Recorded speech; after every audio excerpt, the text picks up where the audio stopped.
Right then guys, and here I am for a summary of what took me 160 hours to do. Genuinely. And that's going all the way to the end of the 2030 season in F1 Manager 2022. That's 9 completed seasons and even the start of a 10th season. Not that I did all of 2031, but I saw Max Verstappen finally leave Red Bull for Haas, creating an all-Dutch driver pairing there with Nick de Vries. In that season's Bahrain Grand Prix, Yuki Tsunoda in one of the Red Bulls got knocked out in Q1. And in the race itself, Verstappen was able to take an uncompetitive Haas car into the points. Albeit the bottom points place, but he was meters away from finishing 7th and within 7 seconds of Esteban Ocon in a McLaren in 5th. So after one round in 2031, Haas had a point, Red Bull had none, and it's probably worth explaining how the Formula 1 world worked itself into this position in the first place. Obviously I'm not going to recount all of those seasons in immense detail, otherwise this video would go on for hours, but I will give an overview of the driver changes and the championship standings for each season and then go over some of the other aspects of the game from my time playing it. So the first season, despite being the 2022 F1 season, didn't really play out like the 2022 Formula 1 season. Carlos Sainz won the Drivers' Championship for a kickoff with a 2-point advantage over his teammate Charles Leclerc in second. And then the real-life champion Max Verstappen was over 100 points off the top. Perez beat both Mercedes led by Hamilton, Alonso was the best of the rest and the last to get into triple figures, with Bottas and Gasly both outscoring Ocon in the other Alpine. Magnussen got 50 points, which is double what he scored in real life and infinitely more than his teammate Schumacher in his career, who was one of 4 drivers to score no points. The other 3 being Stroll and the 2 Williams drivers that I was managing. Ferrari topped the constructors' standings with over 250 points more than Red Bull and nearly 500 points more than Mercedes. But look at McLaren way down the table in 8th with only 17 points.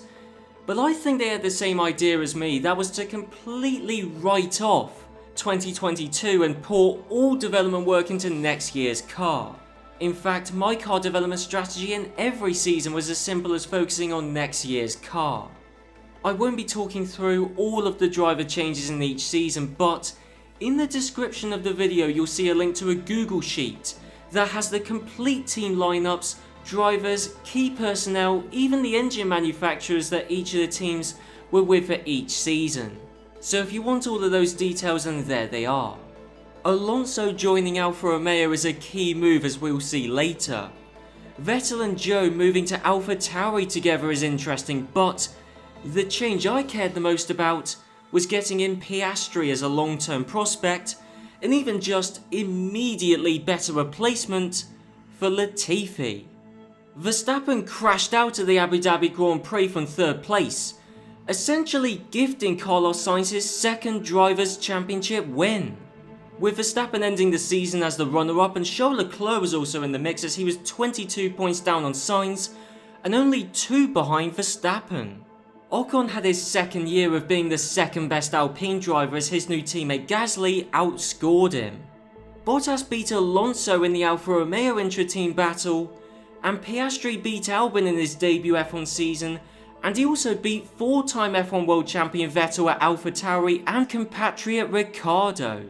It was only Aston Martin who have Stroll and Tsunoda as their 2 drivers with 0 points.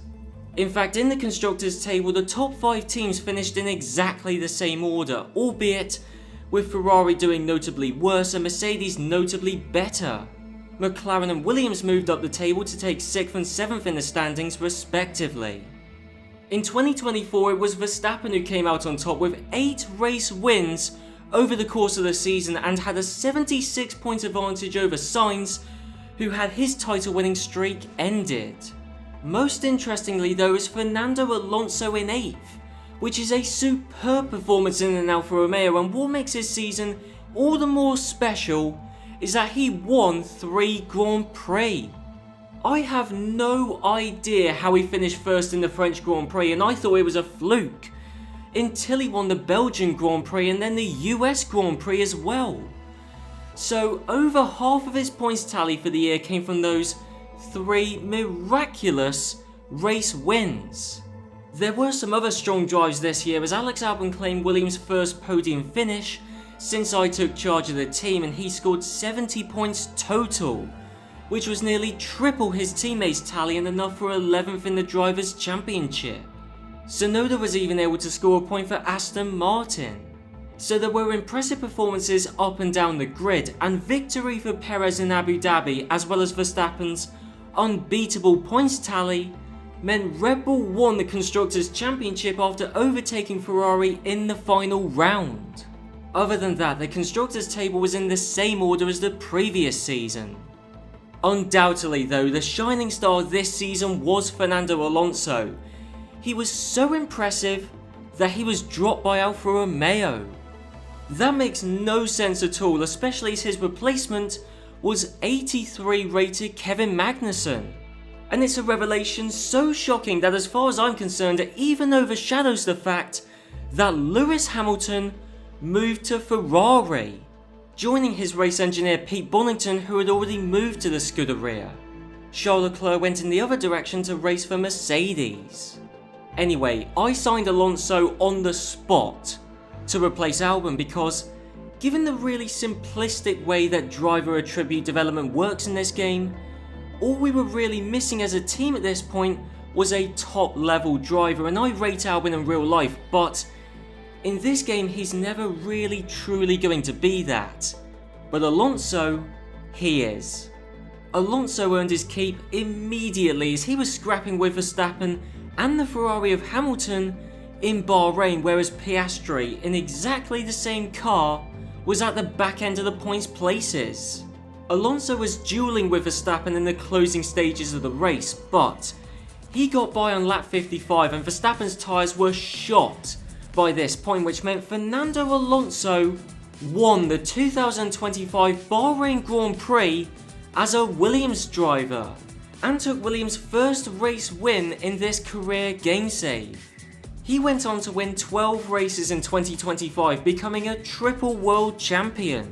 Compare that to his teammate Piastri, who ended the year in 6th, behind runner-up Verstappen, both Ferraris led by Hamilton, and Perez, but ahead of both Mercedes drivers who both have 121 points.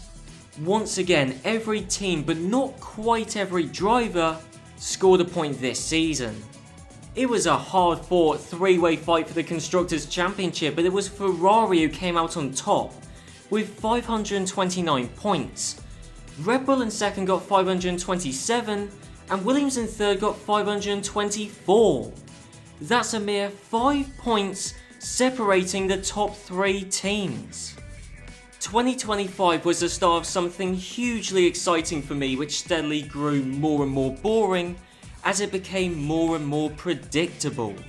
In 2026, Alonso won the Drivers' Championship again, and it was a Spanish one too, as Sainz was the next place driver, but equal on points to Verstappen.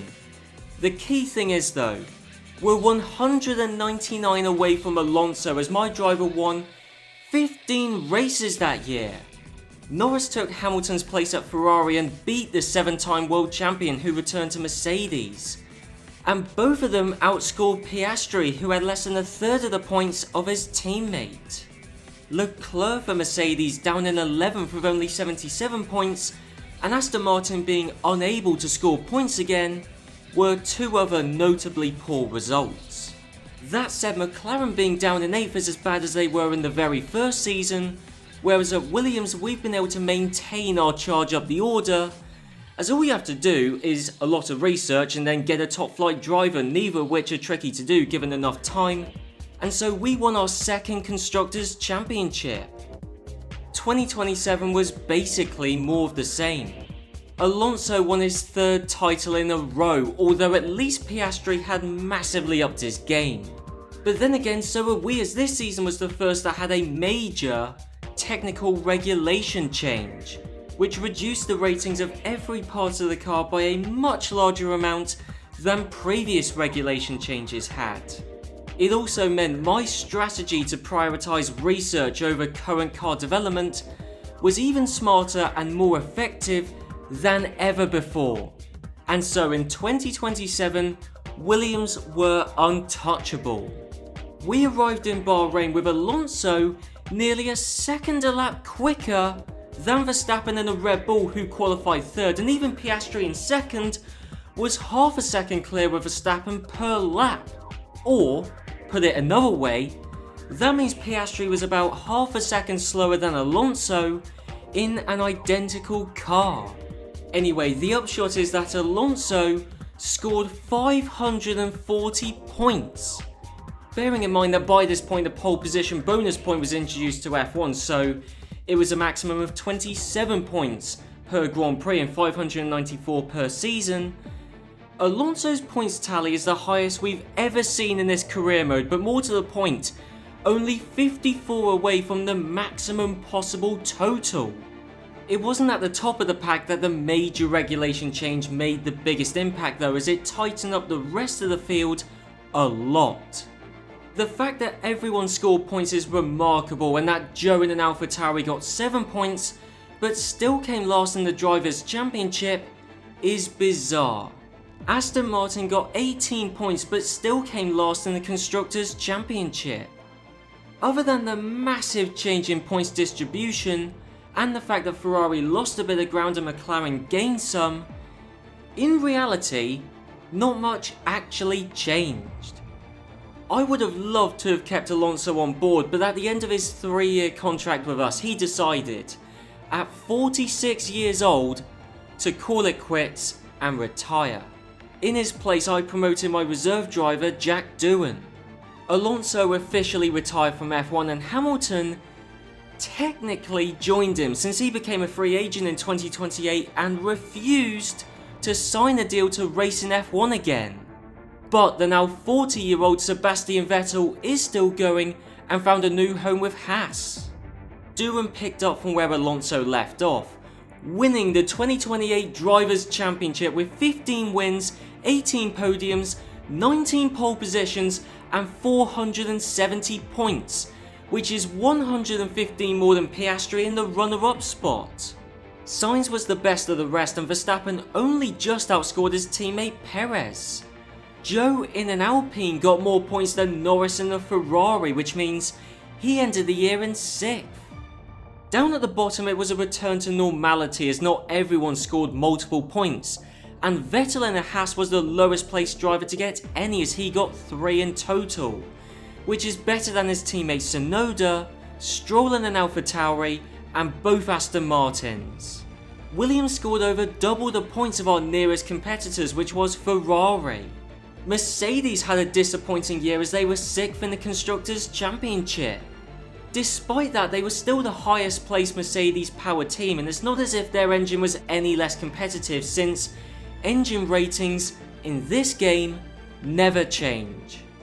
In 2029, Doohan won another driver's title, although this time his teammate Piastri was closer to him, and that's not because Doohan did worse. In fact, he scored over 500 points, and Williams as a whole scored close to 1,000 points, 948. To be fair, with the addition of a pole position bonus point, beats the real life record. The two Williams drivers were unrivaled. Whereas at the other end of the scale you had Tsunoda, now a Red Bull driver, who accrued just 29 points, barely over a tenth of what his teammate Verstappen got. Antonio Giovinazzi had joined Stroll at AlphaTauri, but unlike his Canadian teammate, didn't score any points, while Schumacher and both Aston Martins also had pointless seasons. In the Constructors' Championship, McLaren had beaten Mercedes to 5th, and then the 3 teams above them had a very close scrap for the runner-up spot. Red Bull ended the year in 4th, and Alpine narrowly missed out on 2nd as they were overtaken by Ferrari in the final race of the year. But Williams were now such a strong team that Red Bull, Alpine and Ferrari's points tallies combined was still 8 less than what Williams got on their own. It's not as if my two drivers were completely perfect though. They're both decent, and Doohan is, in terms of raw speed, the quickest driver I've had apart from maybe Alonso. But he is also haphazard, probably more so than any other driver I've had. I mean, we're talking about someone who crashed out at the first corner of the 2028 Sao Paulo Grand Prix. Or, if we want to talk exclusively about 2030, the final year I'm covering fully in this video, someone who is leading the Australian Grand Prix until they span and drop down to 10th. And a driver who was leading the Singapore Grand Prix until they locked up, went head on into a barrier, lost their entire front wing and had to pit for a new one, recovered to 9th before doing exactly the same thing later in the race at a different corner and was forced to retire. Or, and this was one of the absolute lowlights in my managerial career, in the Belgian Grand Prix when him and Piastri were fighting over the lead of the race, having pulled clear of everyone else. Piastri went to overtake him at the end of the Kemmel Straight, and then Doohan sent both of them into the barrier, destroying both of their cars to the point that they were unraceable. And then both wrecks slid back onto the track and caused one of the few red flags I've ever seen in this game. Even still, Doohan became a triple world champion with 452 points, and Piastri had another solid season with 382 points. Verstappen was once again up at the sharp end of the table in 3rd, and so was Leclerc in 4th, even though the Monegasque was driving for Alpine. Gasly in 5th in an Alfa Romeo is arguably the standout performance of the year, particularly as his teammate Magnussen is down in 11th. Tsunoda, for the second year in a row, had a dreadful time in the second Red Bull and scored just 29 points. In the Constructors' Championship, Haas and Aston Martin both started the new decade with a pointless season, and Mercedes had their worst season to date, as they placed all the way down in 7th. Alfa Romeo ended the year in 5th and less than 30 points behind both Red Bull and even 3rd place Ferrari. Alpine had their best year in the game save as they were the runner-up, but only the runner-up, as Williams had yet another car that was way ahead of everyone else's, and so we scored 510 points more than our closest competitor. And there you have it, 2022 to 2030 in F1 Manager 2022. There isn't much else to say or show, especially since in this game everyone, or at the very least everyone with F1 exposure, goes up by roughly 1 overall per year, regardless of age or success. So neither Piastri nor now triple world champion Doohan were anywhere near being the best drivers in the game. And let's not forget that nearly a decade into the future, Magnussen, De Vries, Sainz and Gasly are all still racing in their mid to late 30s, and even Giovinazzi worked his way back into an F1 race seat. Bottas, at 41 years old, wasn't racing but could still be. Meanwhile, in the financial side of the game, Williams have a healthy $360 million in the bank, and that's an amount that pretty much only ever goes upwards. Anyway, I rather successfully and very easily turned Williams into a dominant force in F1, and I don't see any reason, if I were to play on, why or how that could ever change. But if you've gotten this far or even further in this game, then please do let me know how your career panned out down in the comments, and I'll see you guys in my next video.